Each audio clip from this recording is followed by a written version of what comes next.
kahapon po, mga boss, chief amo, sir, o kahapon ba tama yung ano ko? Nung isang gabi, o yun, something like that. Nung isang gabi, may press conference ang dating Pangulo, mga bossing. Ano, at meron siya ditong tinawag na IDIOT o ID. Yun, no? Wala pong iba kundi si Justice Carpio, mga kababayan. Nabanggit pa niya dito, no? Scholar ka lang, gano'n, something eh. Kawawa po yung justice, yung mga pinagsasabi ni dating Presidente Duterte, mga kababayan, no? Sabi ko, talagang hindi magiging makulay hindi magiging mabulaklak, no? Sa pandinig ng mga DDS kapag hindi nagmura, kapag hindi nagsalita ng mga, alam niyo yun, mga kababayan, na masakit sa tenga po mga bossing Dati, okay. Pero parang sumusobra na, parang sobra-sobra na din po, mga kababayan. At kung maririnig ng mga kabataan, mga bossing, nako, parang, oops, kailangan niya takpan yung tenga. So, yun nga po ang binanat niya. Ngayon, eto na, sumagot po si Justice Carpio, mga kababayan. Sumagot po si Justice Carpio dito po kay dating Pangulong Duterte. Eto, panoorin natin ng maikli lang, no, itong video na to, mga kababayan. In 3, 2, 1, and action! Person, sinabi niya meron talagang gentleman's agreement. So, anong nilalaglag na siya ng China? Kasi po, ang ibig niyang sabihin dito, mga kababayan, no, yung spokesperson ng China o yung basta spokesperson na nakalagay doon sa Twitter account nila, mga bossing no? Sabi doon, kaya naman po nagkakagulo at nagkakaroon ng sigalot dito sa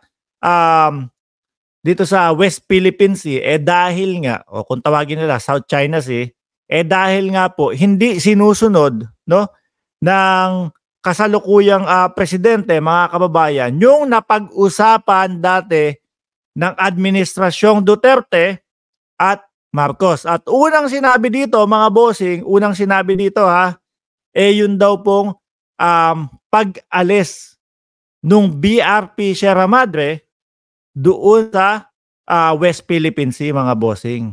Ayan. Palalim ng palalim po, mga kababayan, ano? Palalim ng palalim po. Una, yung mga nakaraang linggo, ang balita lang, pagkain at tubig lang, no? At ang akala natin kapag nagdadala ng pang-repair ang bansang Pilipinas, yun na yung kinakagalit. Kasama po pala yung pag-alis ng BRP Sierra Madre, mga boss, chief amo, sir. Diyos ko po. Gusto talaga nilang mawalan ng bantay ang Pilipinas, mga kababayan.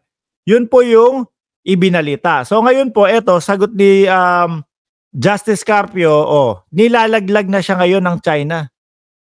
Yung kanyang mga sinasabi ni dating Pangulo doon sa kanyang sa kanyang press conference, taliwas doon sa sinabi ng China, mga kababayan. No? Lalong umiinit, mga boss, chief amo, sir. Lalong umiinit. Ang Pangulo po natin, mga bossing, hindi naman po papayag yan na tanggalin namin yung BRP Sierra Madre. Ano kami? Di wala na kaming laban doon. Di wala na kaming doon. Wala na kaming bantay doon. Ano kayo, nahihilo? Horrified. Tuloy natin to, mga kababayan. Sabi niya, wala raw ako doon. Wala ako doon Pero sinabi ng China, may gentleman's agreement. Sinabi ni Roque, may gentleman's agreement. Ngayon, dinideny niya. Sinabi ng China, may gentleman's agreement. Sinabi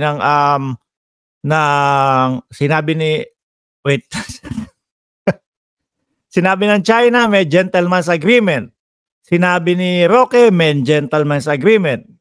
Tapos si Pangulong Duterte, dinideny na merong gentleman's agreement. Tapos ang pagkakaalam ng Pangulo, kumbaga, actually walang alam ang Pangulo, mga kababayan, kung bakit nagkaroon ng gentleman's agreement at hindi sinasabi sa kanila. Kaya ang tawag ng ating Pangulo dito secret deal o secret agreement, mga kababayan. Hindi ibinalita sa taong bayan daw, mga boss. Oh, tuloy. Paano yan? Sinabi ng China, kinonfirm ng China kahapon, di ba? Nakalagay doon. Ayun, mga kababayan. Ayun po, mga boss Chief Amo, sir, no? Nagkakasalu-salungat na nga po ang mga pinagsasasabi, no? Nila dating Pangulong Duterte, mga bossing, at pati po sila, sila Roque. Minsan naiisip ko, mga boss, hindi kaya, hindi kaya, kung merong mga tanim kaso, tanim bala, hindi po kaya ito si, Tanim Roque. Tanim Roque. Ano ang gagawin ng Tanim Roque? Ilaglag ng ilaglag si dating Pangulong Duterte. Biruin mo, nung mga nakaraang linggo lang po, mga kababayan, ang ngit-ngit ng taong bayan, bakit kayo pumayag na hindi makapagpapasok nung mga kagamitan na pang-repair nung Sierra Madre? Tapos ngayon po, sinabi na po mismo ng China, usapan, hindi nyo, kayong pangkasalukuyan, which is PBBM po, kayong pangkasalukuyan, hindi nyo tinutupad yung usapan dati na tatanggalin niyang BRP Sierra Madre. Dito po, mga kababayan, hindi pa natin naririnig ang Pangulo, no?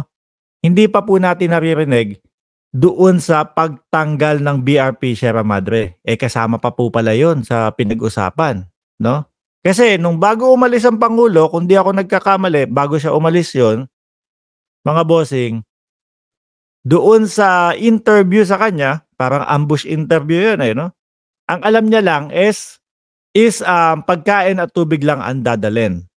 Ayun, yun yung sa medyo, ibang klase, hindi pwede yan, mga kababayan, di ba? Ngayon, parang nadadagdag na po, mismong sa China mismo nanggaling. Mismong sa China po nanggaling, mga kababayan, na kailangan alisin yung BRP Sierra Madre doon. Ano po kaya ang magiging komento ng ating Pangulo dito, mga boss? Ano ang magiging komento ng ating Pangulo dito?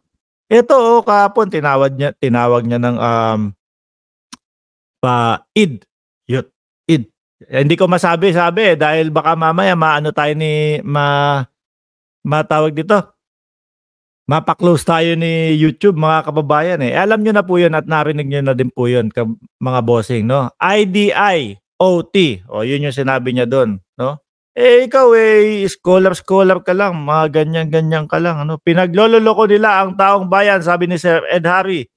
Sabi ni Sir Don Eric Angeles, malaki talaga ang kasunduan doon. Ganid pa man din sa pera ang mga Duterte, sabi ni Sir Don Eric Angeles.